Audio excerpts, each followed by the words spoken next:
हर महादेव, जय महाकाली, महासरस्वती, महागौरियाय नमो नमः।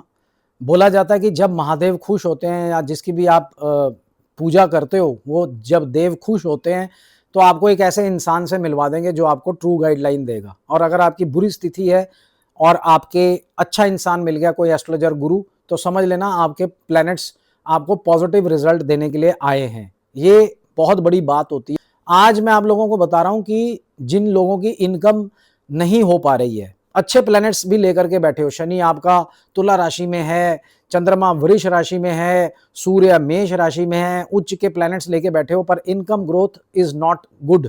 Income growth zero है, आपकी प्रमोशंस नहीं हो रही है, आपकी इनकम ग्रोथ ही नहीं हो रही है। कौन से ऐसे एस्ट्रोलॉजर्स हैं जो आपको एग्जैक्टली बताएंगे? क्योंकि जब भी हम गहरा अध्ययन करते हैं किसी भी कुंडली का इनकम को लेकर के, खास करके तो 2, 7, 10, 11 जो उनसे हाउसेज हैं उनको बड़े बारीकी से देखते हैं। ये चारों हाउसेज इनकम ग्रोथ होती है, इन पैसे जनरेट करने के लिए बने हैं। पर उसमें कौन से प्लैनेट्स हैं, फिर कौन से प्लैनेट्स हैं पॉजिटिव है नेगेटिव है, वो सबसे इंपॉर्टेंट है।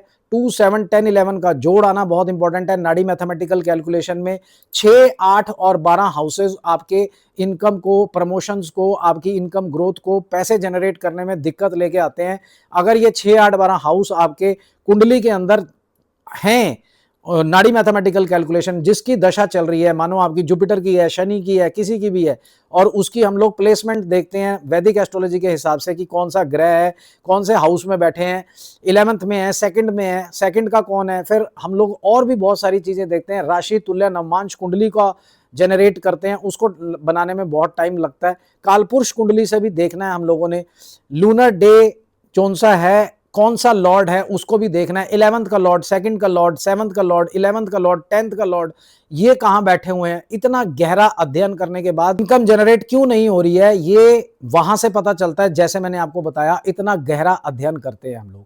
अगर आपको किसी एस्ट्रोलॉजर ने बताया कि आने वाले 10-5 साल में आपकी ग्रोथ हो जाएगी और आप ऐसा हो जाएगा, 5 साल हो भी गए और आपका 6ठा साल चल रहा है, ग्रोथ नहीं हुई है, इसका मतलब उसने आपका दिल रखा है, शुगर कोटिंग करी है, असली लॉजिक के साथ आपको समझाया ही नहीं है। अब क्या रीजन है वो सब पता चल गया। अब इसका ट्रीटमेंट क्या है वो भी बड़ा इजी वे से आपको बताना चाहिए कि कौन सा मंत्र, कौन सी पूजा या कौन सा ऐसा स्टोन है। स्टोन बिल्कुल एंड में बताया जाता है कि जब इसकी ग्रोथ नेचुरली हो रही है, फिर स्टोन्स पहनने का कोई फायदा नहीं है, अगर नेचुरल आपके प्लैनेट्स अच्छे आ रहे हैं। तो यही जानना है आपने हमारे से। ऊपर लिखे नंबरों पर मुझसे बात कीजिए और डिटेल में अपनी कुंडली का विश्लेषण करवाइए। हर हर महादेव, जय महाकाली, महासरस्वती।